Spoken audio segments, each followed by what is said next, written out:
Bom dia a todos, sejam bem-vindos ao segundo dia do nosso curso de verão em Direitos Animais, a edição 2022. No dia de hoje, nós temos dois momentos, né? Um primeiro momento agora com o Alisson Castro e depois, logo na sequência, a fala do professor Israel Marino da Universidade Central do Chile. Nós vamos iniciar o dia de hoje, então, com a apresentação, com a aula, né, do Alisson.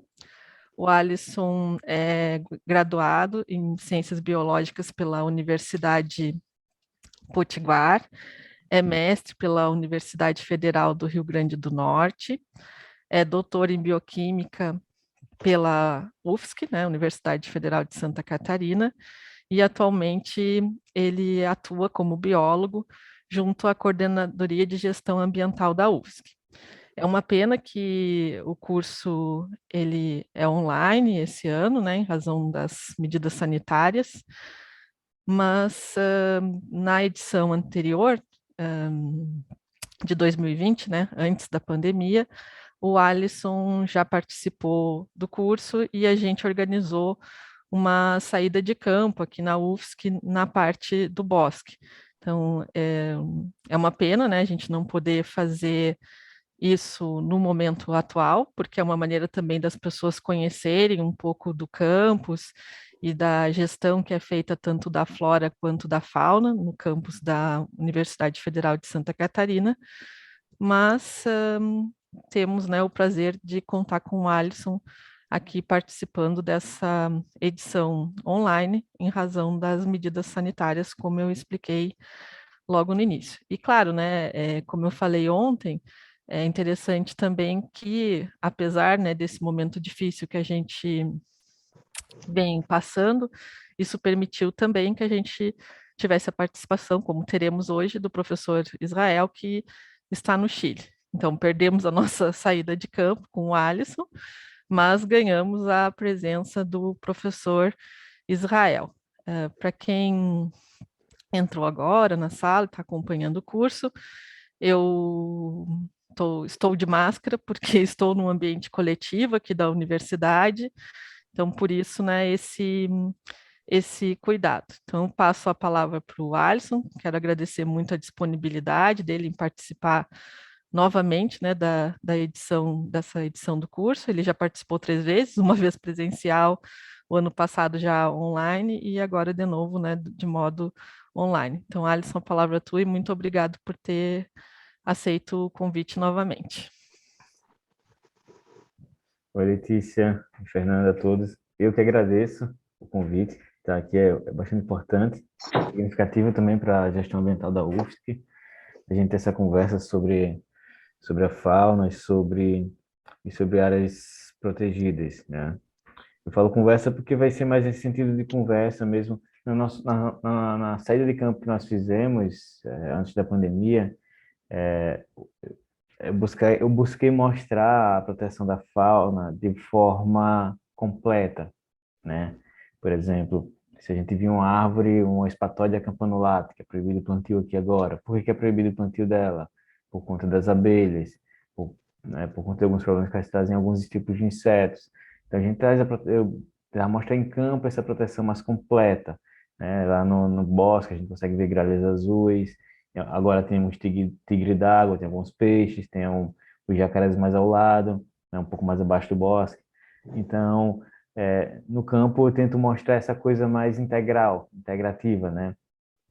Como não vamos ter o campo esse ano, então eu tentei trazer isso para a apresentação o máximo possível. Então vocês vão ver vários bichos, vários animais aí, e a ideia é essa, é uma conversa no sentido de aproximar, de mostrar o objeto de vocês. Você já tem esse contato, né? A Fernanda já me falou que são quase biólogos, leem bastante, mas a minha intenção hoje é avivar isso, né? Mostrar os animais, mostrar o objeto, mostrar o que vocês estão defendendo, ter aquele contato, ter a visão do que existe de maneira mais completa.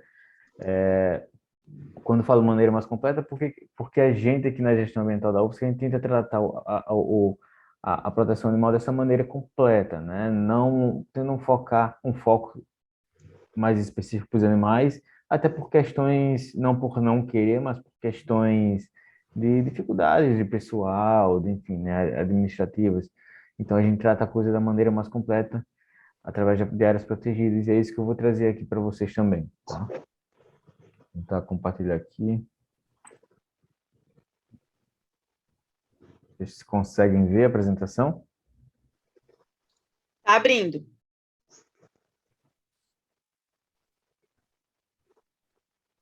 Abriu? Uhum. Tá, deixa só eu fazer uns testes aqui. Então, eu, para começar essa apresentação, eu trouxe a imagem dessa ave, que é um calau gigante. Ela é uma ave muito comum no continente africano, e para alguns povos de lá, principalmente o povo Kalanga do Zimbábue, essa é uma ave que ela é sagrada e ela deve ser protegida. Eles lutam pela proteção, porque eles acreditam que a morte dessa ave ou algum dano a essa ave pode trazer extrema miséria para o seu povo, né? Então, ele é uma ave que ela é integrada à comunidade, ela é integrada ao povo, e o povo a defende e a protege. Assim como é na história originária dos seres humanos, né? O que nós acreditávamos como sendo deuses eram representações da natureza, sol, lua, animais. E o que eu quero trazer com isso é que a partir do momento em que se esqueceu, que se desvinculou essa proteção, ver esses animais como algo tão essencial, a gente está vendo problemas que a gente vê hoje em dia, né? Para começar, até para sintetizar esses problemas que a gente vê, eu queria passar um vídeo aqui para vocês. Não sei se vocês já conhecem, né? Tá sendo áudio? Ouviram alguma coisa? Alisson, tu vai ter que descompartilhar, compartilhar de novo, e quando aparecer a janelinha, vai aparecer uma pergunta se tu quer compartilhar também o áudio do teu computador. Tem um botãozinho para apertar embaixo. Tá, descompartilhar. Share sound. Ok. Perfeito.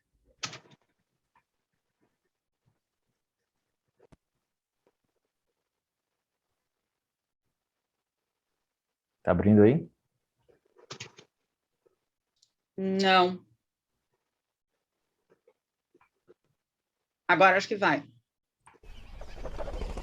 Foi. Foi?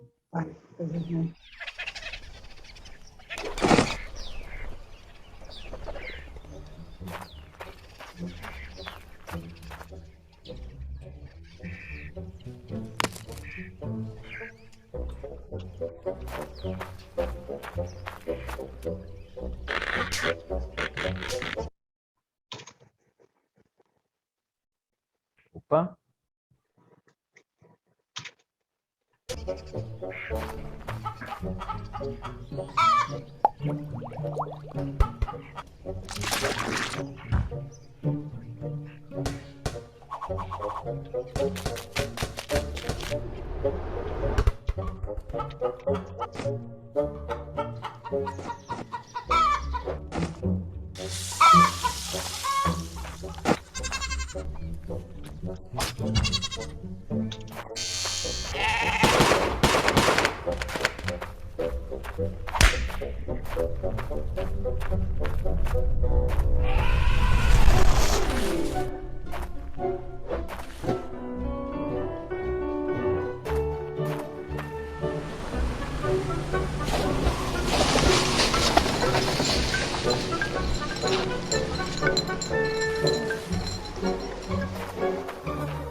Então, a intenção da conversa hoje é mostrar justamente isso, né? Essa maneira de proteger os animais através de uma maneira mais visando as áreas protegidas, uma maneira mais completa, trazendo o ambiente, mas também buscando um pouco da biologia, principalmente buscando a biologia, mostrando para vocês essas raízes.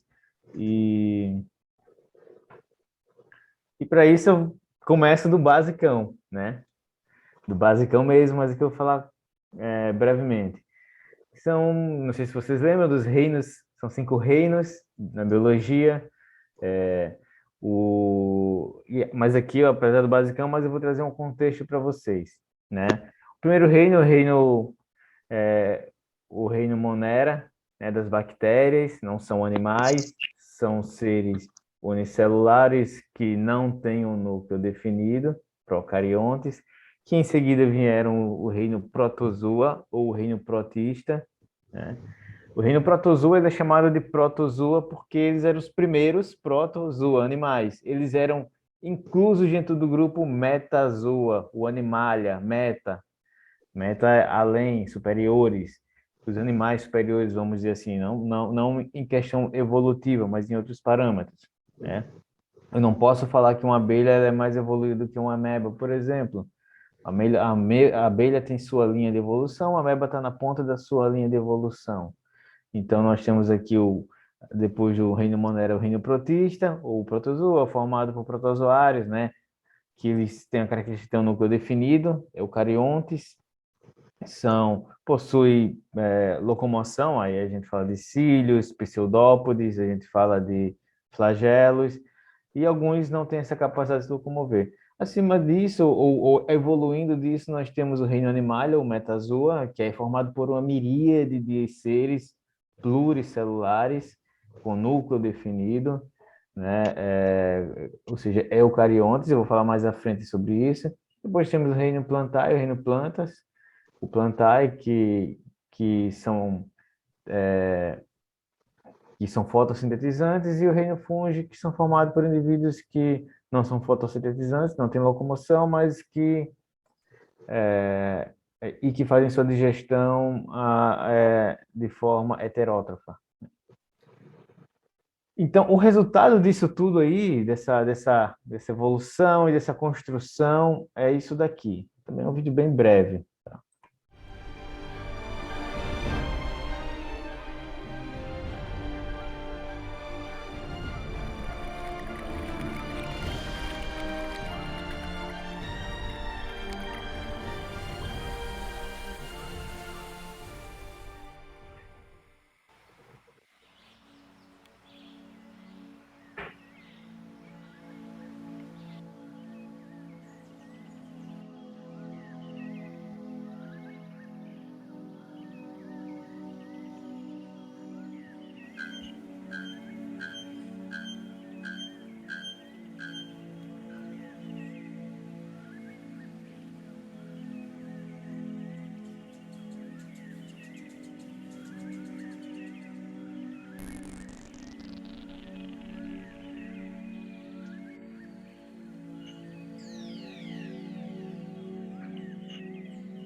Então é isso. A gente tem essa diversidade e proteger os ecossistemas, proteger o meio ambiente, proteger, ter áreas protegidas é proteger os animais e vice-versa, né? A gente segue nessa tônica. Muitos desses animais que vocês viram aí, nós também temos aqui na UFSC, no campus Trindade, que é um campus bem urbanizado, né, em ambiente extremamente urbanizado. Nós também temos em outras áreas da universidade também, que não são tão urbanizadas, mas o Bugio, por exemplo, tem outras áreas da universidade, Capivaras, o Tejo, o TIU, que vocês viram ali, nós vemos muito aqui na universidade, né? Então, e a proteção desses animais se dá buscando justamente o foco de proteção a áreas maiores, né? Então, como eu começo também perguntando para vocês o que são animais. Se alguém quiser, acho que pode abrir o microfone, né, Fernanda e Letícia? Só para falar rapidamente para vocês o que são animais. Claro. Vamos ver se o pessoal se anima.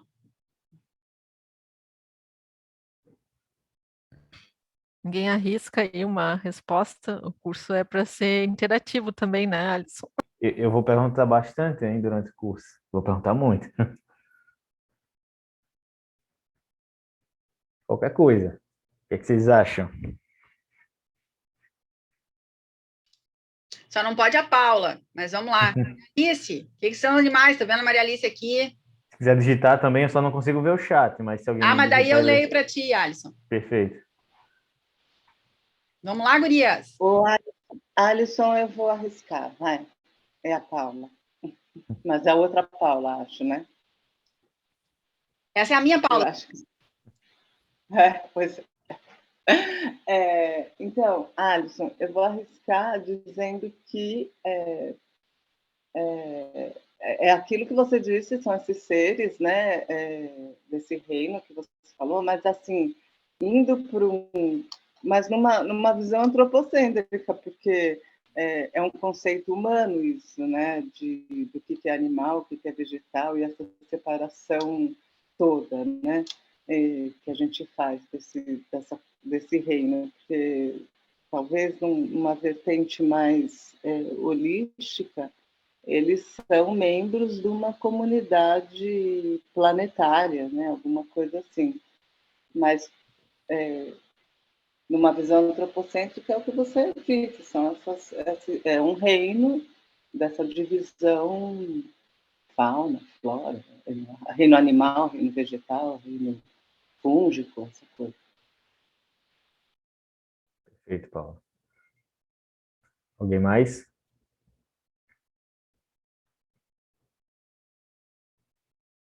Bom, então, gente, como a Paula falou, né, eu vou trazer aqui o conceito biológico, né, uma coisa mais antropocêntrica, mais a visão do homem. Então, o que são os animais? Então, são indivíduos do reino Metazoa, que estão agrupados dentro daquele grande reino animal, o Metazoa, heterotróficos, ou seja, não produzem seu próprio alimento, vamos dizer assim, né? Que a gente costuma falar que as plantas produzem seu próprio alimento, mas também não é bem assim. Elas são fotossintetizantes, mas precisam obter seus nutrientes das raízes, do solo, do que é produzido ali fora, né? Também depende de uma rede. Eucariontes e pluricelulares possuem a capacidade de locomoção, mas nem todos. Por exemplo, os corais são animais e eles não possuem a capacidade de locomoção. Bem como a maioria possui tecidos, órgãos, mas nem todos. Os corais, por exemplo, como eu falei, são animais, mas eles não, os poríferos, né? Mas eles não possuem tecidos, né? Grande parte faz reprodução sexuada. Por que grande parte? Porque uma parte também a gente sabe que não faz. Um exemplo disso, aí no slide do bicho-pau australiano, eles reproduzem de maneira assexuada, né? Outros animais que se reproduzem de maneira sexuada, alguns lagartos, algumas serpentes, peixe-serra, né, que foi descoberto recentemente, mas a grande parte faz reprodução sexuada. São aeróbicos, ou seja, respiram oxigênio que retiram do ar ou da água conforme o meio em que vivem, não possuem celulose ou clorofila, ou seja, são aclorofilados, e aqui um ponto interessante, possuem capacidade de responder ao ambiente. Daí eu já vou no próximo slide tocar num assunto Ô, que... Alisson, Oi. vou te interromper aqui um pouquinho, só porque eu prometi aqui, né? A gente tem aqui, depois que botamos a pressão na galera aqui no chat, né? A Maria Alice, olha, animais são seres sencientes, sente prazer e dor de maneira subjetiva e níveis diferentes. Aí níveis ela coloca, né? São maneiras próprias de ser e existir. Depois a Raíris fala, olha, são seres vertebrados e invertebrados dentro de uma escala evolutiva, então incluem nós, os animais humanos. Não podemos nos excluir disso, pois somos animais também. Perfeito, é isso aí.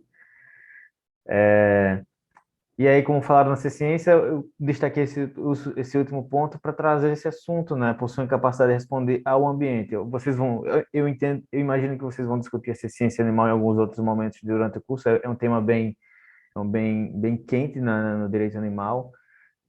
Então, o que é essa ciência, né? É a capacidade de sentir sensações como a dor ou a agonia, ou as emoções como o medo, ansiedades, que são estados subjetivos próximos do pensamento, e estão presentes na maior parte das espécies animais.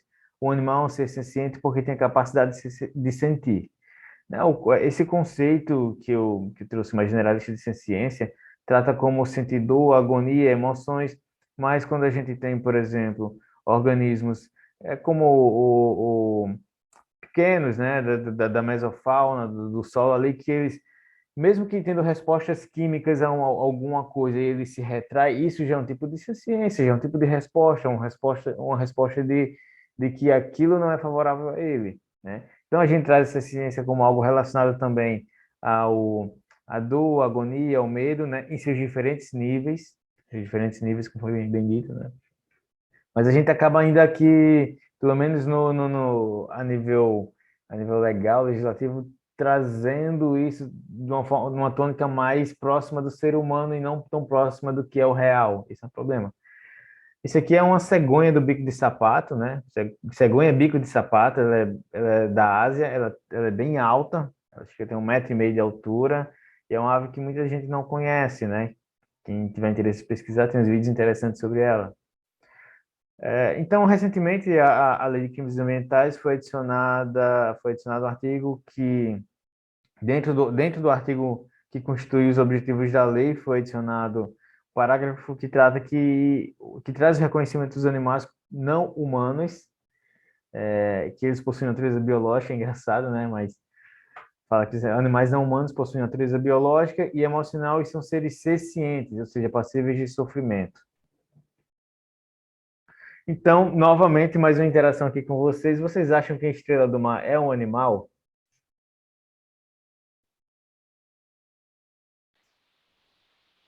Sim, eu acho Sim. que é. Isso aí. Não consigo ver o que estão escrevendo no chat, tá? Se alguém está participando. Vou passando aqui.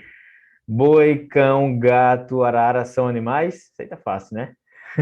Ó, no chat tá todo mundo sim, com certeza, sim, senciente, sim, todos esses. Agora a gente tá com participação, o pessoal se animou no chat agora. Vamos lá. Formiga, barbeiro e conchonilha, o branquinho ali. Vocês acham que são animais, gente?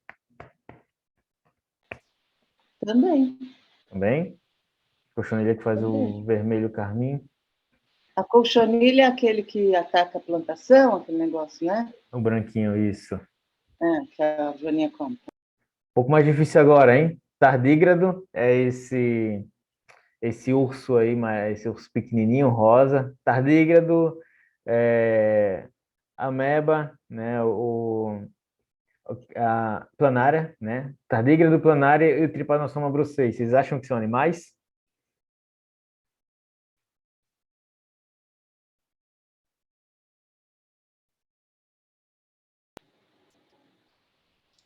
Animais Eu acho que unicelulares estão aqui. são. Eu acho que são também. Só que esse bichinho aí, esse cor-de-rosinha, eu vi uma vez na Super Interessante, saiu desse bichinho aí, a carinha dele, mas eu não estou lembrada. O tardígrado, dizem que se estourar uma bomba nuclear, são os únicos que sobrevivem. Então, o tardígrado é um animal pluricelular. Ah, o Trypanosoma brucei não é um animal, ele é um protozoário, tá? Ele é um protozoário. E a planária também é um animal, tá? A planária é um animal. A formiga já falamos, né? Por fim, as águas do mar, as águas marinhas e esse quinidário aqui embaixo, vocês acham que são animais? Isso tá fácil também. Eu acho que sim também. Isso, Eu acho não, a água marinha é. O outro eu não entendi o que ele é, mas deve ser também. ambos são Só animais. que ele não tem locomoção, né? Exatamente. São sésseis. Então, a partir desse conjunto de conhecimento do que são animais, a gente vem para o conceito de fauna. Então, a fauna é o nome que se dá à diversidade de animais de uma determinada região e de um determinado período de tempo, tá? Então, o que isso quer dizer? A fauna brasileira, né? A fauna brasiliensis é a fauna da região brasileira, da nação brasileira, daquele estado, daquela região, né? A fauna, a fauna da Caatinga, a fauna da Mata Atlântica. Em um determinado tempo, nós temos, por exemplo, a fauna do Holoceno, a fauna paleontosóica. E aí a gente entra mais num conceito de antropologia. Então, é um conjunto de imagens de um período de tempo de uma região determinada como fauna. Aqui eu trouxe a imagem da araponga, que é a ave símbolo de Santa Catarina. Então, dentro de fauna, nós chamamos de diversos conceitos. Fauna silvestre brasileira, por exemplo, são todos os animais ou todas as espécies nativas, migratórias, aquáticas ou terrestres de animais que ocorrem naturalmente dentro dos limites do território brasileiro. A fauna exótica são animais cuja distribuição geográfica não inclui o território brasileiro ou daquela nação e que foram introduzidos. Fauna exótica invasora são animais introduzidos cuja distribuição geográfica não inclui o território brasileiro e apresentam uma adaptação oportunista que causa danos a processos naturais, além de prejuízos de ordem econômica, social e de saúde. Tá? Então, esse conceito aqui a gente vai discutir um pouco melhor à frente. Fauna doméstica são animais que originalmente viviam na natureza e foram domesticados, né? Através de processos tradicionais ou de manejo. Foram domesticados. E nós temos em contraponto à doméstica, nós temos a fauna silvestre, né? Que é aquela que não é domesticada. Fauna nativa são aqueles originários de um estado ou de uma região e que vivem ali de maneira selvagem, vamos dizer assim. Então, eu trouxe mais algumas figuras aqui para vocês me dizerem. O cachorro ou cão, vocês acham que ele é silvestre, domesticado, nativo ou exótico? Domesticado. Domesticado, nativo ou exótico?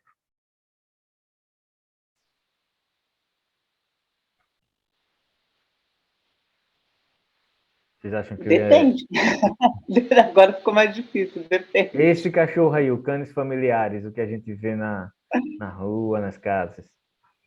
É introduzido, acho que em alguns lugares, mas ele acabou, hoje a gente diz que ele é nativo, né?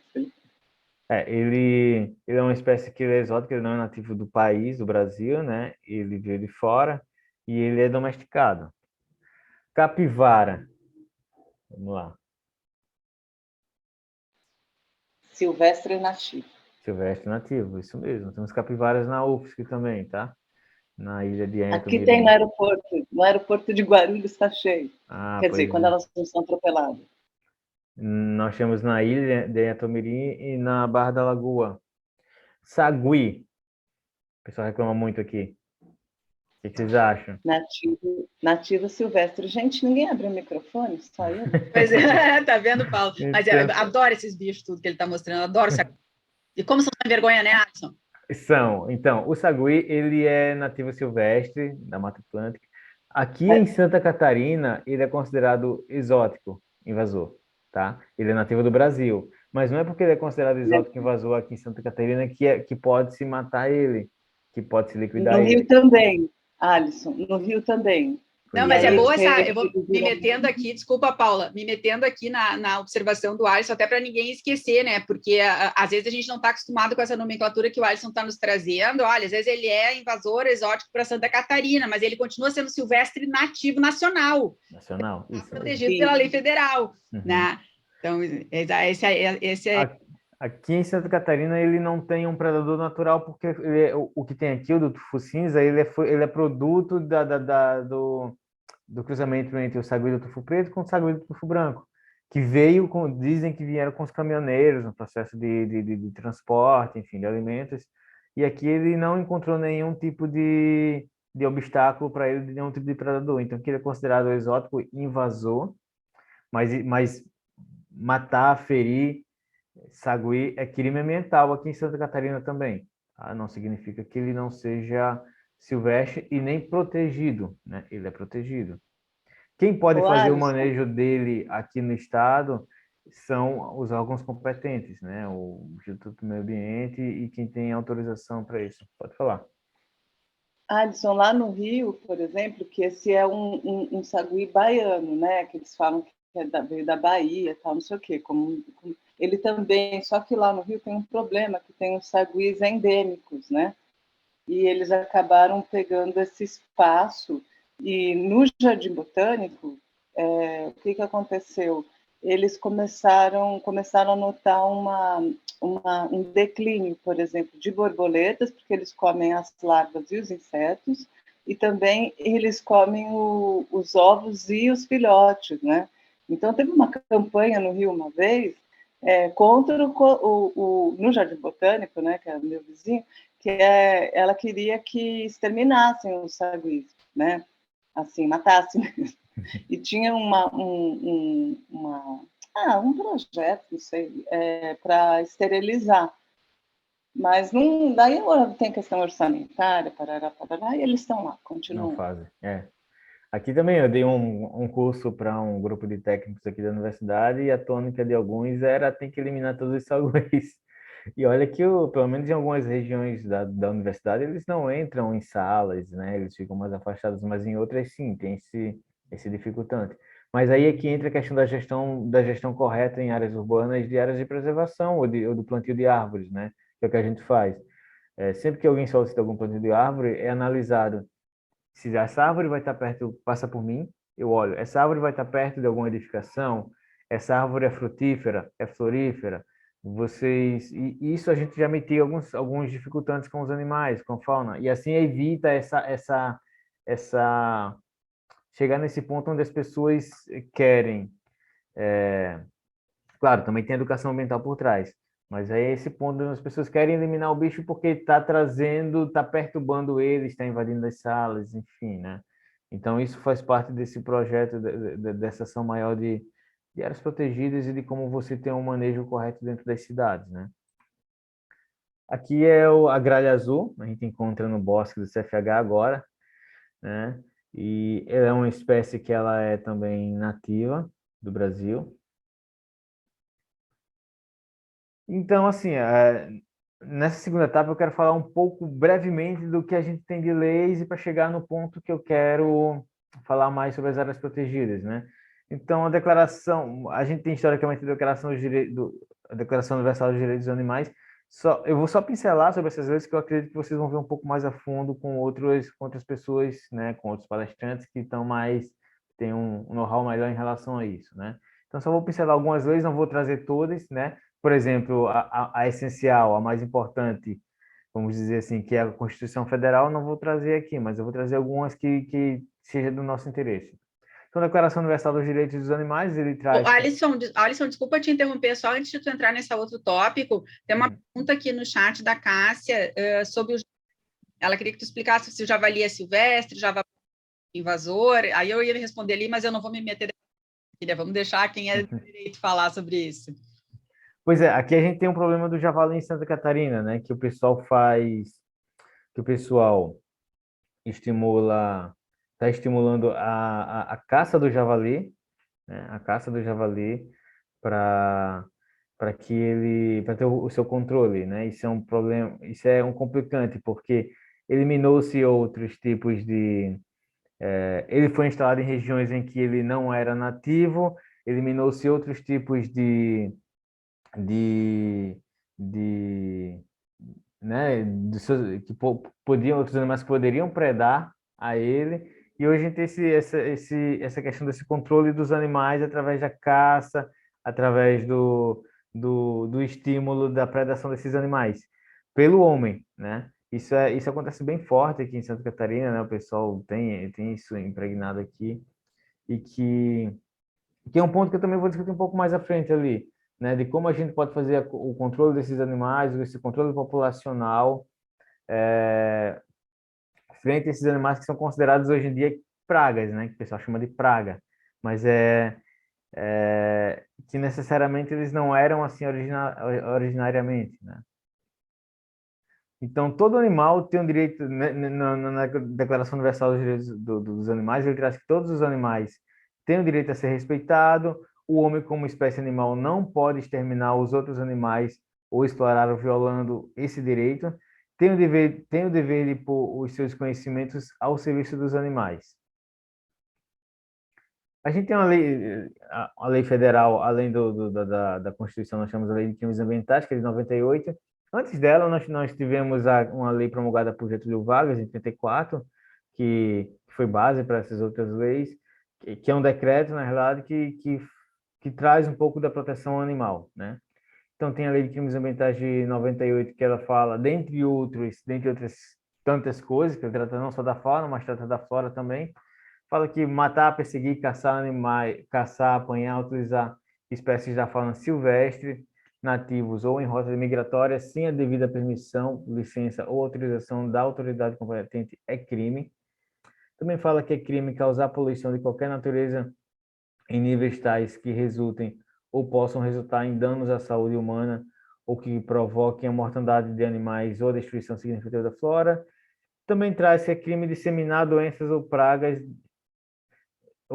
ou espécies que possam causar dano à agricultura, à pecuária, à fauna, à flora ou a ecossistemas.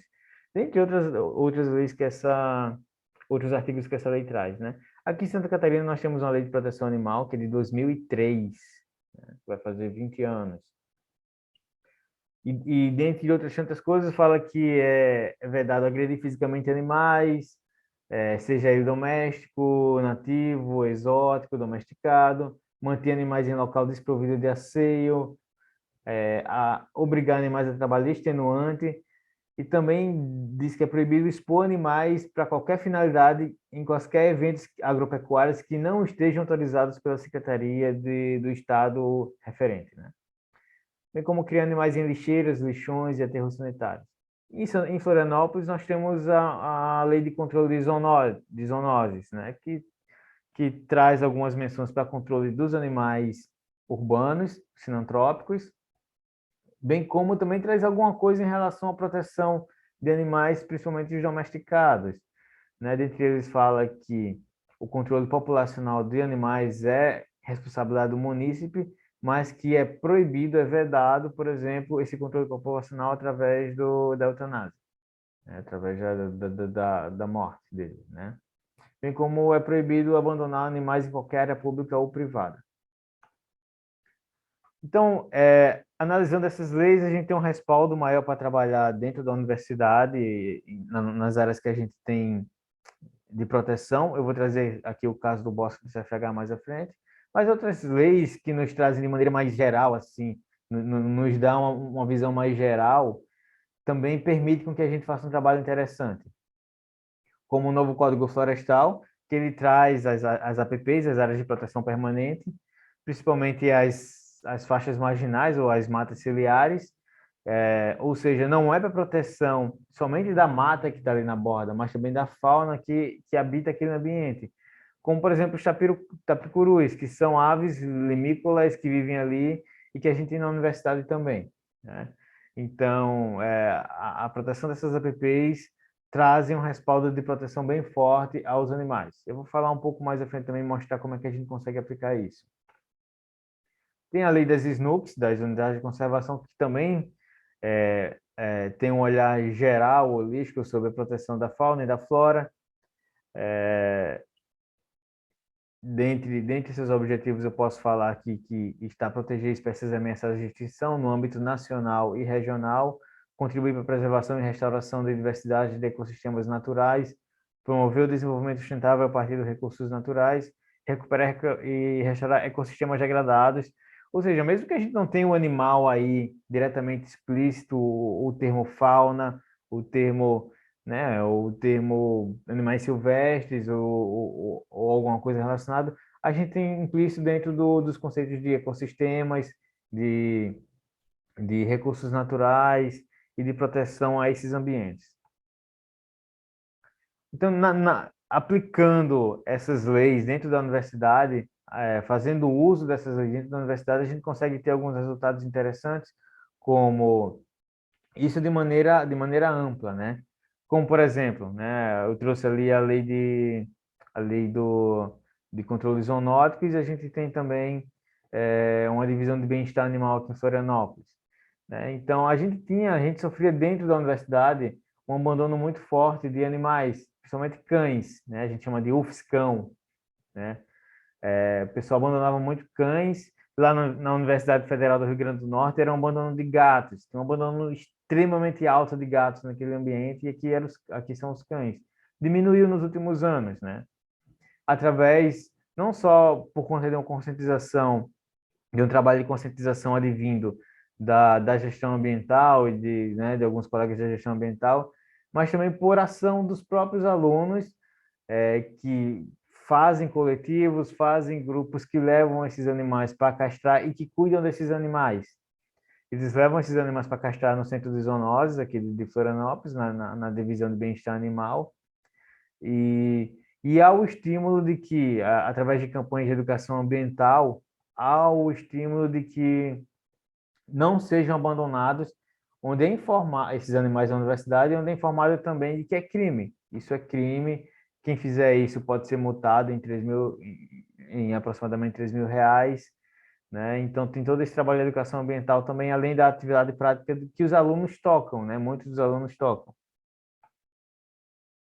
Um outro animal presente aqui e que é protegido, que nós falamos, é o sagui, né? Um animal bastante presente na Universidade Federal de Santa Catarina, principalmente no campus Trindade, mas é disseminado por todo o estado, né?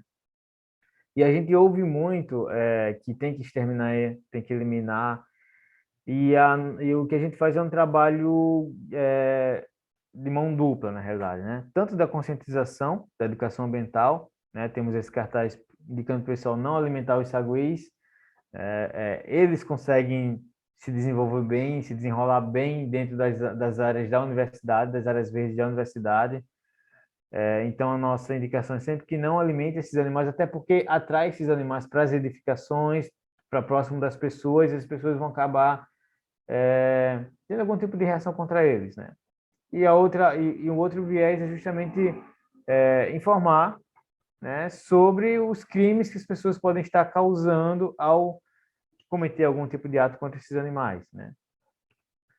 Então, nenhuma espécie do gênero referente aos saguis ocorre naturalmente em Santa Catarina, e a manutenção desses animais aqui dentro do estado é proibido. Isso porque, devido à escassez de predadores, como nós falamos, ele acabou se proliferando e ele simplesmente se alastrou, né? Então, um dos mecanismos que a gente faz para controle é esse: educação ambiental, evitar alimentar os animais, e o outro é um controle do plantio de árvores, né? E daí entra a questão do manejo e da gestão. Aqui a gente tem um trabalho intenso de plantio de árvores na universidade, mas em algumas áreas específicas, né, como o bosque ou no horto ali do HU, mais nos fundos, né? Ano passado, por exemplo, nós plantamos 100 mudas só no bosque, no outro ano foram 100 mudas, a gente tem esse trabalho intenso. Mas sempre tem alguma necessidade de plantio de árvores dentro do espaço da universidade. É analisado se essa árvore vai estar próxima a alguma edificação, como eu falei, né? Se é uma árvore frutífera, se é uma árvore que vai atrair animais, e isso de maneira a não afastar o animal das pessoas, né? Mas de maneira a gente ter um controle melhor, porque é disseminado essa informação de que é uma praga, né? Essa informação é disseminada por órgãos externos, não pela universidade, né? Nós não conceituamos o sagui dessa maneira, e na outra mão a gente diz, olha, não alimenta o sagui, se quer observar ele, quer olhar, quer achar bonito, olha, tranquilamente, tenta não alimentar os animais, na outra mão a gente tenta mitigar essa questão através do controle do plantio de árvores próximas das edificações. Alisson, posso fazer uma pergunta de curiosidade? Por favor. É o seguinte, eu estava lendo numa reportagem que os saguis, eles estão sofrendo morrendo, inclusive, eu acho que todo primata, talvez, né? Com herpes, por conta das pessoas, elas comem, elas se alimentam, e elas têm herpes. Aí elas vão dar comida para o sagui, e aí passa através do alimento, né, a herpes para o sagui e a fatal. Aí em Santa Catarina, vocês estão observando isso, alguma coisa assim? Olha, é a primeira vez que eu ouço falar sobre isso, sobre herpes em saguê, né? Já tinha visto outras coisas, mas herpes eu não tinha ouvido falar ainda. Isso é novidade para mim, né? Isso é novidade. Oi? Cortou ou foi eu, Caí? Não, pode. Eu confesso que eu li essa notícia numa postagem do Instagram, mas eu não encontrei nada que confirmasse, né, cientificamente isso também. Pois é. Eu li por isso que eu estou perguntando se no concreto, no real mesmo está sendo observado isso, mas eu vou procurar e aí eu mando para o Alisson, daí ele dá um alô para a gente se isso é real mesmo, né? Porque é preocupante, né? Ah, sem dúvida. Indiretamente nós estamos matando os animais, exterminando eles, sejam os nativos ou não nativos. Nós também temos como silvestre na universidade as capivaras, que são roedores mamíferos. Elas estão presentes principalmente em algumas áreas específicas, como a Ilha de Anhatomirim, que é uma APA, uma área de proteção ambiental. Elas foram nadando até lá, pelo mar. Ninguém sabe como elas chegaram, mas suponhamos que foi nadando mesmo. E também na Barra da Lagoa, na unidade da UFSC da Barra da Lagoa. E um mecanismo que a gente tem, que a gente busca para a proteção delas é justamente a inclusão de telas, porque mesmo sendo animais protegidos e nativos e sendo animais dóceis, já aconteceu casos de ataque de crianças, não na universidade, mas um caso, na realidade, em Santa Catarina, se eu não me engano, e eles são hospedeiros do carrapato estrela, né? Pode ter transmissor de algumas doenças, como a febre maculosa. E então, um dos mecanismos é cercar as áreas para evitar o acesso desses animais em ambientes mais antropizados, né? Também temos lontra, um animal nativo silvestre, que a gente, ali na Barra da Lagoa, faz o controle desses animais através da observação da presença deles. A unidade da Barra da Lagoa da UFSC, que é a unidade onde tem criação de camarões, e atrativo para as lontras, e é feita a observação da presença delas, né? Onde tem a UFSC na Barra da Lagoa, elas não aparecem tanto, não vão lá, até porque não é muito do nicho delas, mas é feita a observação desses animais e não é feito, claro, por ser um animal silvestre, protegido, não é feito abate, é feito apenas a observação e indicação para o Instituto do Meio Ambiente, caso haja a presença delas ali. Os morcegos são animais também nativos silvestres. É outra coisa que a gente vê muito aqui, que o pessoal se incomoda, mas devido à presença deles dentro das edificações, de alguns morcegos. Mas é interessante salientar que eles estão ali porque nós nos colocamos ali, né? Nós invadimos o seu espaço. Então, são animais que eles são silvestres, protegidos, nem todos, na realidade, a maior parte a maior parte se alimenta de frutas e de vegetais, e é nesse ponto que a gente faz a atuação de educação ambiental na universidade aqui, orientando também a evitar deixar frutas perto de árvores e edificações, aumentar a iluminação em alguns ambientes, orientar também a remoção de frutos, e assim você mitiga a presença desses animais em alguns ambientes e tem esse controle, né, um pouco maior.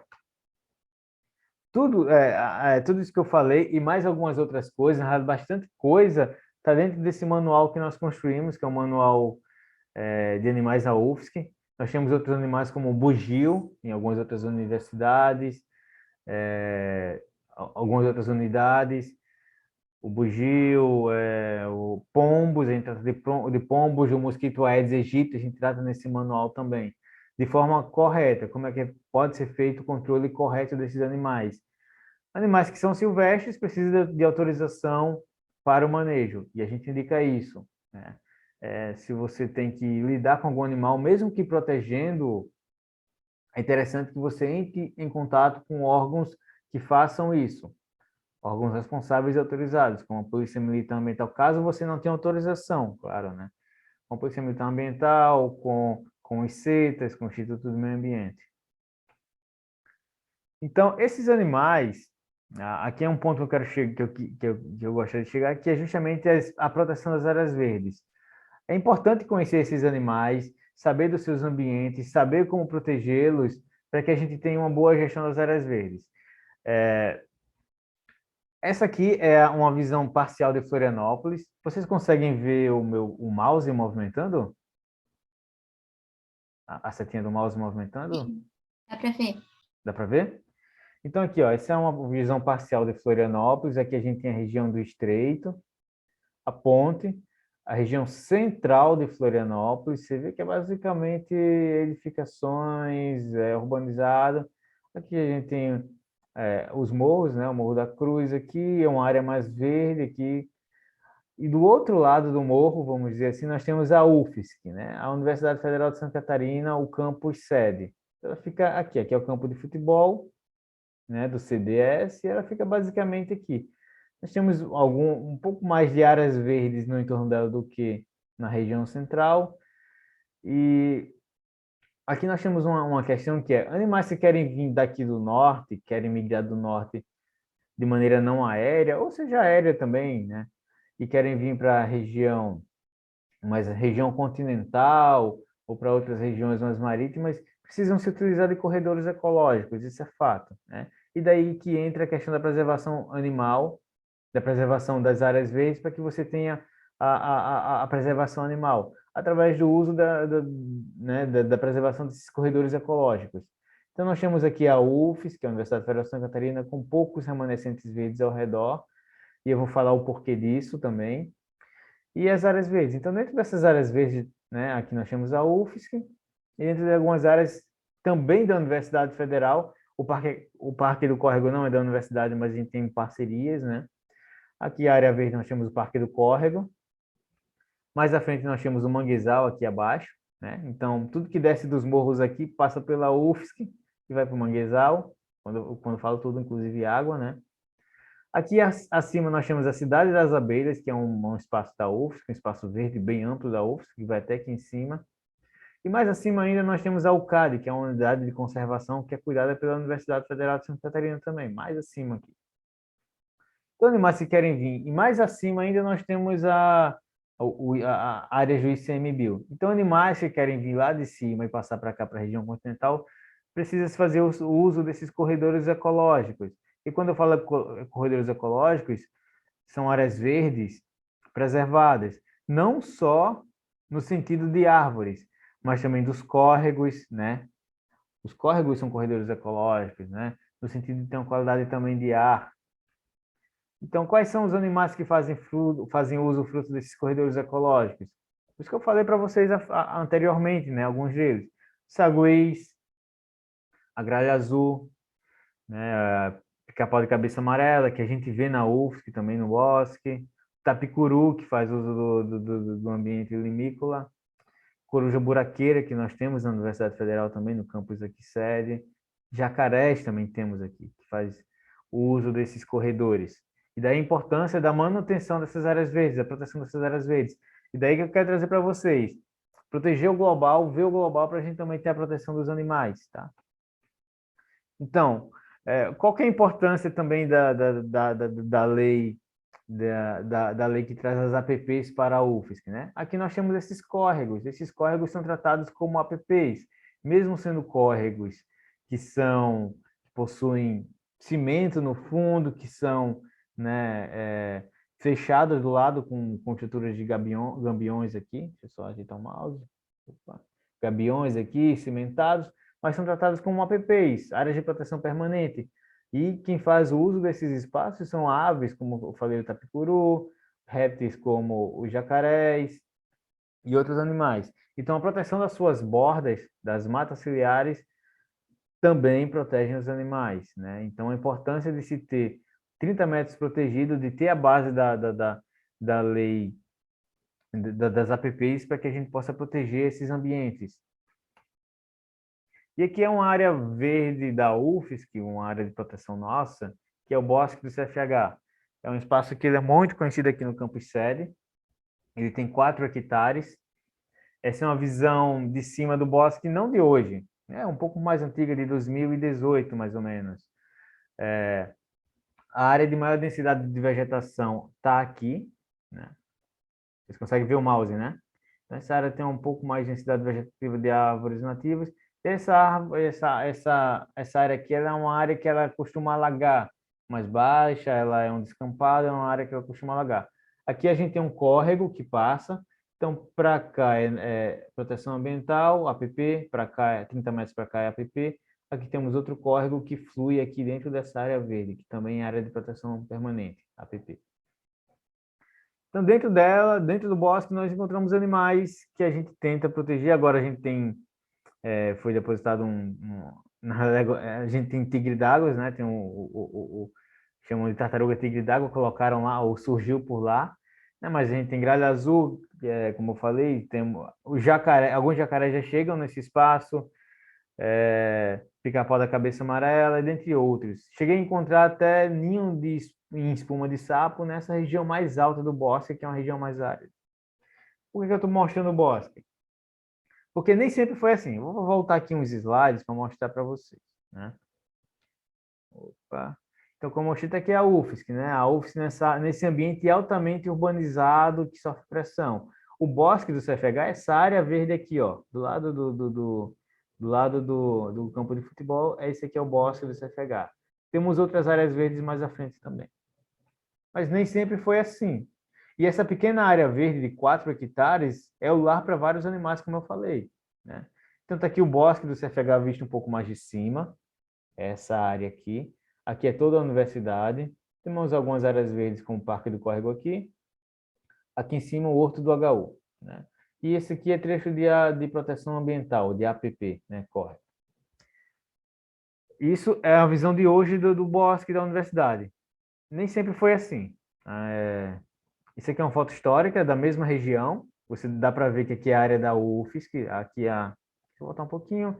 Essa daqui é a Edu Vieira. A antiga Edu Vieira passa aqui. E era tudo um pasto descampado. Aqui você não vê árvore nenhuma na região do Bosque do CFH. 130 e poucos, né? 38. Já em 57, antes da instalação da UFSC, né? Que foi instalou-se por ali, né? 57, década de 60. Temos algumas árvores, mas nada do bosque ainda. Depois que a UFSC instalou-se, a gente já vê em 94 árvores, mas não são árvores nativas, são eucaliptos, são árvores que foram introduzidas ali. Mas a gente já vê um pouco mais de área verde protegida, que era usado como estacionamento até então, mas depois foi proibido o uso como estacionamento. Então aqui a gente tem uma vegetação um pouco mais desenvolvida e o bosque hoje, onde nós removemos os eucaliptos, não é mais área de estacionamento, é proibido o acesso de automotivos a esse ambiente. E aí a gente conseguiu ver o retorno de algumas espécies, como eu falei, a gralha azul. Né? A gente vê ninho de espuma de sapo em áreas aqui em cima do bosque, onde passava-se carro, moto. Hoje a gente consegue ver alguns animais, uma fauna se estabelecendo ali também. Tinha eucaliptos até 2018, esses eucaliptos foram removidos e hoje a gente tem uma vegetação nativa no ambiente do bosque. Né? Então a gente removeu espécies que também dificultavam a biodiversidade e foram estabelecidas espécies que justamente trazem isso, atraem os animais, espécies que são frutíferas, floríferas, que sejam biodiversas e que sejam nativas da Mata Atlântica. É algo que a gente preza quando faz o plantio no bosque. Ano passado plantamos 100 mudas nativas da Mata Atlântica. No outro ano também foram mais 100 mudas e assim por diante a gente busca o adensamento dessa área. Então, assim, mesmo tendo noção da importância dos animais, isso quando eu falo importância é numa visão humana, eles por si só já são importantes, nem deveria haver esse conceito de importância dos animais, por si só eles já são importantes, mas a gente acaba aplicando alguns adjetivos e algumas propriedades a eles para que se tenha uma justificativa, vamos dizer assim, da sua proteção. Então, mas mesmo assim, ó, tendo a aplicação disso, desses conceitos, buscando uma visão econômica dos animais, uma visão de contribuição para a biodiversidade, a gente tem problemas, né? A gente vê coisas como, por exemplo, esse relatório, o relatório mais recente do IPBES, né, que é uma instituição, que é um relatório que é divulgado pelas Nações Unidas. O último relatório, eu acho que de 2017, se eu não me engano, 2018, ele fala que 1 milhão de espécies de animais e vegetais estão ameaçadas de extinção e que aproximadamente 25% das espécies estão ameaçadas de extinção. Maioria dos grupos de animais e plantas, na maioria dos grupos de animais e plantas analisados. Houve uma redução em 47% dos ecossistemas naturais e a biomassa global de mamíferos selvagens caiu em 82% até a divulgação desse relatório. Está disponível lá no site das Nações Unidas, é só jogar o nome IPBES no Google que aparece. E os indicadores de abundância de vertebrados recuaram rapidamente desde a década de 70. Então, eu trago aqui alguns animais que, por exemplo, já estão extintos ou estão em extinção, como colobos vermelhos de Zanzibar. Esse animal está em extinção por redução das florestas, ou seja, não teve proteção da mata, da vegetação, não teve redução das áreas protegidas, fez com que fortalecesse o endocruzamento, o cruzamento interno entre esses mamíferos, esses primatas, e assim eles estão em extinção. São primatas dóceis, né? O golfinho baíge da China também é um animal que está extinto. Ele foi extinto devido à pesca predatória. A foca-monte do Caribe está em extinção devido à pesca dos peixes das quais elas se alimentam, bem como da própria pesca dela para obtenção de gordura e de pele. O bivalve do Alabama é um caso em extinção interessante também, porque devido a jogar elementos tóxicos ao ambiente em que esse bivalve se encontrava, ele foi sendo reduzido, foi sendo eliminado, e as pessoas que moravam no entorno desse ambiente lacustre também ficaram doentes. Então foi preciso observar que as pessoas ficaram doentes porque uma indústria estava jogando produtos químicos naquela lagoa. Chegou-se ao ponto que observou-se que esse bivalve do Alabama está em extinção. Então, uma coisa levou a outra, né? A gente sempre acha que está muito distante da gente, mas não, coisa nos atinge diretamente. Em 2012, né, decretou-se também a extinção do rinoceronte negro do oeste africano devido à caça desse animal. Um estudo recentemente publicado na revista científica One Earth indicou que, nas últimas décadas, o número de espécies relatadas de abelha diminuiu em 25%. Aqui no Brasil, nós temos o livro vermelho da fauna ameaçada de extinção, que traz, e quem quiser ver é de fácil acesso, está lá no site do ICMBio, e traz que, por exemplo, animais que já estão extintos, o caburé de Pernambuco, devido à redução da mata, do ambiente em que ele esteve presente, ou do seu ambiente natural. O limpa-folhas do Nordeste também, aqui é um caso interessante que redução da mata e plantio de cana-de-açúcar fez com que tivesse uma redução do número de bromélias da qual ele fazia usufruto e assim levou à extinção desse animal. Então, o processo extrativista, o processo de remoção da Mata Atlântica para a inserção de monoculturas, isso é um processo histórico desde de 1500 que isso acontece, para a instalação de cana-de-açúcar, fez com que houve a redução do nicho específico desse animal, que eram as bromélias, e assim trouxe a sua extinção. E hoje a gente vê também um trabalho muito forte de eliminação de bromélias, em Florianópolis, principalmente, para o combate do mosquito da dengue. Olha só, a gente está meio que regredindo da década de 60. Aqui, na década de 60, para quem não sabe, foram bilhões de bromélias extintas, eliminadas no combate à malária. jogaram bromelicidas nos nossos morros aqui, que ficaram pelados, aqui é tudo mata secundária, para eliminação do anófeles, do mosquito da malária. Eliminou-se as bromélias, né, para tentar eliminar um mosquito que foi introduzido. E agora está sendo feito isso de novo. Está tendo uma campanha muito forte para a eliminação das bromélias para a remoção do Aedes aegypti, aqui em Florianópolis. E aqui a gente tem um caso específico. A eliminação de bromélias trouxe a extinção do limpa-folhas do Nordeste, né? Então, falta ter essa noção. E olha só, 5% dos casos de positivos de Aedes aegypti que estão relacionados a bromélias aqui em Florianópolis. E os outros 95%, o que está sendo feito? Então, isso é um exemplo de que é importante a gente ter um olhar completo para a gente poder também ter uma proteção específica da fauna, né? E aqui eu trago casos mais recentes que mesmo com todas essas leis, todo esse trabalho de proteção, né, construção de leis voltadas para a fauna, construção de leis para proteção de ambientes maiores, né? A gente tem ambientes, tem áreas protegidas de fato, mesmo assim é um trabalho árduo, né? É um trabalho onde a gente às vezes vê que a gente até se desilude, né? Porque quando a gente vê situações como fogo no Pantanal, onde houve queima de grande parte do ambiente e animais que já estavam em risco de extinção ficaram ainda mais em perigo.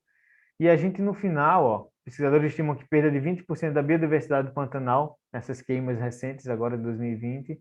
E a gente, por outro lado, a gente não vê, e assim, ó, a gente vê dados de que teve origem humana, mas a gente não vê responsabilizações, né? A gente não vê, claro, né? Não sei se trata-se somente de um período histórico, mas a gente não vê responsabilizações de fato.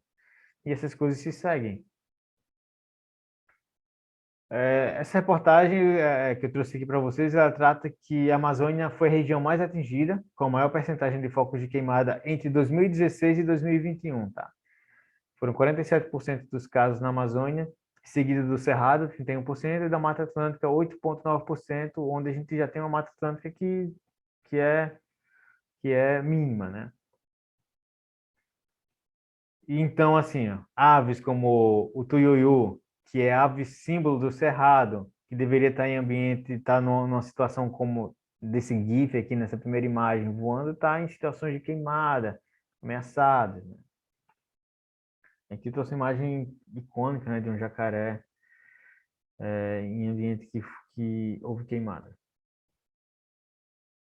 Então, muito disso, mesmo com todo esse trabalho, a gente ainda tem essa visão muito antropocêntrica das coisas, de que o homem é o centro e que a gente vê os animais como coisa, né? Principalmente os utilizados na pecuária. Então, tem essa discussão ainda da descoisificação dos animais, né? E que essa lei ela até remove ou retira os animais utilizados na pecuária, tratando como coisa de fato, né? E que é algo que ainda que merece muita discussão. Acho que ela nem avançou ainda, né? Ela está estagnada na Câmara.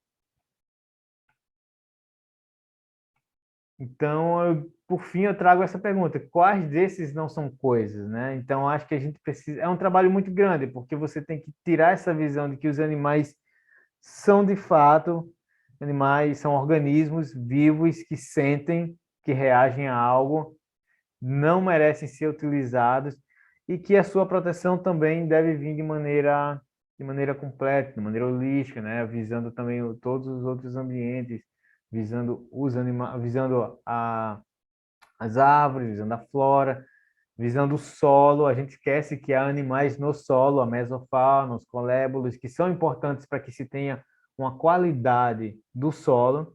O solo só é útil, só é bom, vamos dizer assim, só é terra boa, só é aquela terra escura boa, porque tem animais ali, né? Existe a mesofauna. Então,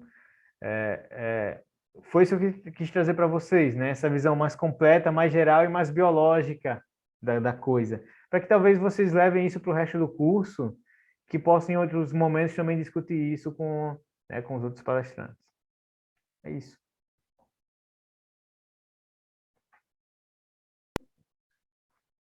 Obrigado, Alisson, pela aula, né, excelente aqui para nós. Tu tinha me perguntado, né, qual era o nosso público, aí eu pedi para o pessoal colocar ali no chat, né, então a gente tem aí graduandos em Direito, pessoas formadas em Direito, mas também tem veterinários, né, então é bastante variado aí o público presente, depois tu dá uma olhadinha ali, que eu sei que tu estava curioso.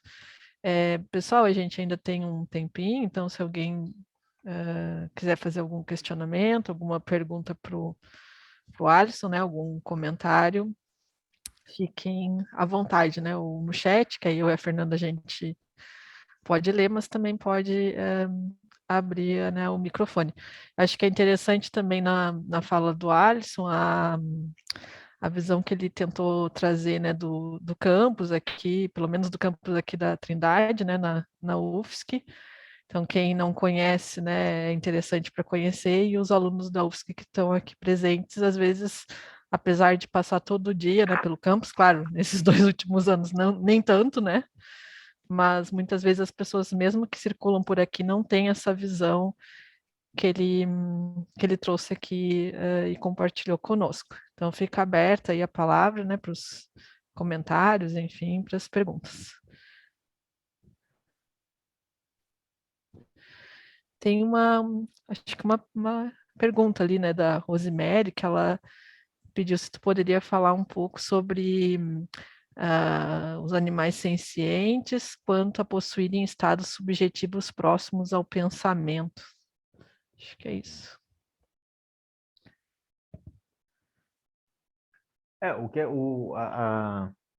Essa não é uma área, né, que eu tenha tanto conhecimento, mas o que eu posso te falar em relação a isso é que existem de fato animais que são considerados extremamente inteligentes, vamos dizer assim, pelo homem, né? E daí a gente entra naquela questão dita pela Paula, né? Que é tudo conceituação humana, né? Tudo conceito humano e dado por nós, né?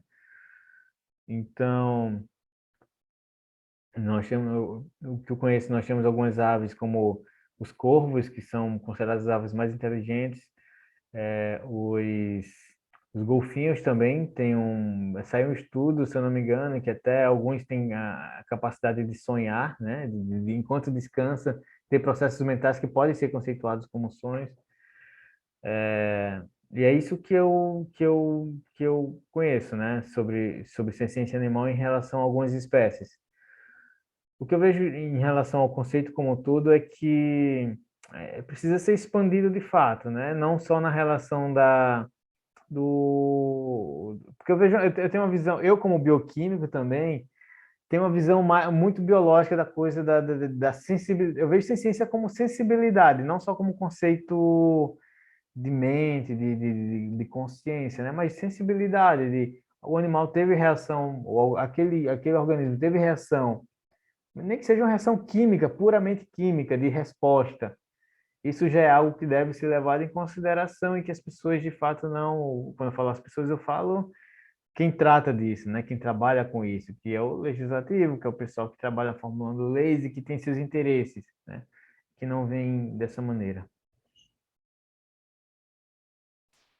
Alisson, eu também tenho uma pergunta. É assim que você começou, posso fazer? Oi? Pode fazer a pergunta. É o seguinte, você começou a palestra dizendo da sacralidade dos animais, né? Você falou do Zimbábue com aquela ave, esqueci o nome.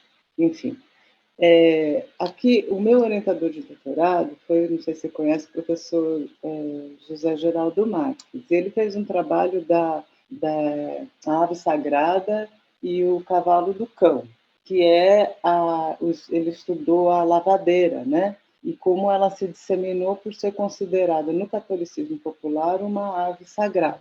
E esse tema me interessa muito. Agora, você acha que, assim, eu queria saber sua opinião sobre essa vertente espiritual dos animais também, porque você começou dizendo dessa dissociação e o desserviço que essa dissociação que os povos originários fazem com a biodiversidade, causou, né, e vem causando neles, né, e a gente vai chegar até Sapiens, que é próprio humano, acaba, por conta da engenharia genética, sendo uma máquina também, e toda essa desconsideração pelos fatores biológicos. Aí qual a sua opinião sobre isso, sobre essa quebra entre espírito, físico e biológico? Como é que você vê isso? A minha fala foi mais no sentido do homem se sentir animal. Acho que foi até você mesmo que falou que nós somos animais. É o homem se sentir animal e estar inserido nesse meio e ver o meio como ver ele como pertencente àquele meio, né? É mais nesse sentido. De fato, a gente dissociou disso. Então, assim, eu trouxe o exemplo do povo Kalanga, no Zimbábue, para o Kalau, né? Para o Kalau gigante, porque eles veem os animais como algo, tem essa vertente religiosa, essa vertente espiritual, e eles veem também o animal como parte do ambiente deles ali. Então, a minha fala foi nesse sentido de que o homem se dissociou tanto e se dissocia cada vez mais, que, que se faz necessário a gente buscar diversas maneiras para mostrar o óbvio, para defender o óbvio, para defender a importância de se proteger os animais não só pelo animal mesmo puramente, mas também pelo próprio homem, né? O próprio homem. Em relação à questão religiosa, daí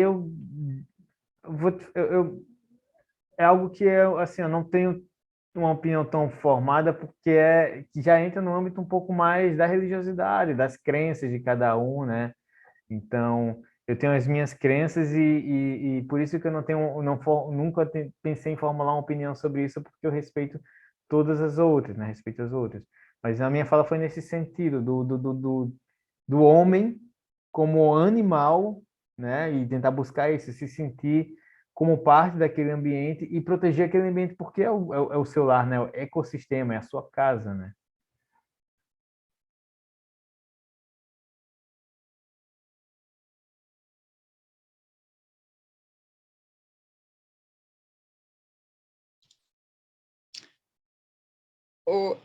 A Paula está com a mãozinha levantada ali. Consegui acertar aqui. Não, eu só queria comentar rapidamente que hoje existe um conceito de pluralidade com relação à cognição, inteligência, ciência animal, né? Então, hoje se fala em consciências, em ciências, em inteligências.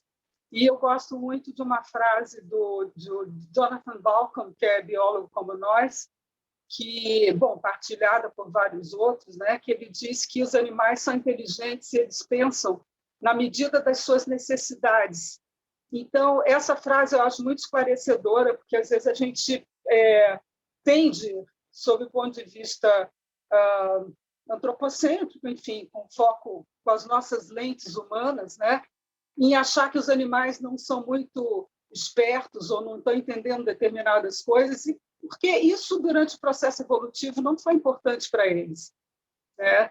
Tem até uma frase também que eu achei interessante, um contexto que o Franz de Waal coloca, ele diz assim, se eu estaciono meu carro num lugar e depois eu esqueço, isso não é importante para mim em termos de sobrevivência, muito diferentemente, por exemplo, de um animal que vive numa floresta e tem que enfrentar um inverno frio, então inverno gelado, né? Então esse animal ele precisa desse tipo de capacidade cognitiva que no caso nós humanos, pelo menos nós urbanoides não, né? Talvez se vivêssemos na selva precisássemos, né? Mas então por isso essa multiplicidade, né, de formas, de miríades, ou uma miríade de cognições e ciências, etc., né? E, bom, agora é um assunto um pouquinho digressivo, então vou comentar só brevemente, que lá atrás, na sua palestra, você falou da DBEA, né, da Diretoria de Bem-Estar Animal, com um projeto, né, de castração de animais. Eu estive com o projeto Amigo Animal praticamente durante uma década na DBEA. O projeto Amigo Animal começou no ano 2000, ele basicamente constituía de 3 eixos temáticos, né? O primeiro deles era a nossa relação justamente com os animais errantes, né? Cães, gatos e também cavalos, né? Um pouco por tabela, essa questão triste, né? Da exploração de cavalos, né? Para tração. O segundo eixo era a nossa relação com as dietas carnistas, né? E o terceiro, a questão da experimentação animal. Bom, os 2 últimos eixos, apesar de eu ter percorrido um longo caminho, uma longa batalha para que fossem aceitos junto às secretarias municipal e estadual de cultura, e foram, né? De educação, apenas o primeiro eixo acabou decolando, porque na época acho que eram assuntos assim extremamente proibitivos, tabu. Felizmente, né, passados 20 anos, isso aí mudou bastante, né? A gente está aí mais até, né? Estamos em 2022, né? O projeto começou em ano de 2000, e mesmo assim a gente conseguiu ficar com esse primeiro eixo, então, junto à DBEA, por mais ou menos uma década, como eu falei. O projeto lá terminou em 2015 por questões muito burocráticas, de mudança de funcionário, de gestão, né? E a gente chegou, até eu estava resgatando aqui um arquivo, porque tem muita coisa que a gente não lembra mais. No ano de 2006, a gente chegou a imprimir 10 mil exemplares da cartilha Amigo Animal, e eu, toda semana, pegava alunos da rede municipal ou estadual, né, de educação, né, colégios de Florianópolis, e levava lá, então, para conhecer os animais, e tinha essa palestra, enfim, né? Aí só para registro, já que você mencionou. Espero que a gente tenha conseguido plantar algumas sementes aí. Era isso. Letícia, professora Letícia, acho que a gente já pode ir se encaminhando ali, né, para ouvir aí a palestra do professor Israel. Rafael, vamos ver se o Rafael abre aqui para nós o... Acho que antes, né, Fernanda, só para assim, encerrar o painel aqui do Alisson, né, avisar para o Alisson que tem algumas questões que foram colocadas ali no chat, né, mas aí agora tu pode olhar com calma e talvez responder para as pessoas, né. A gente agradece, né, mais uma vez, eu, a Fernanda, a Paula, né, o Rafael e todo mundo que está envolvido aí na organização do curso, a disponibilidade do Alisson em participar, assim, né, como assistência, aí, que hoje foi bastante participativa.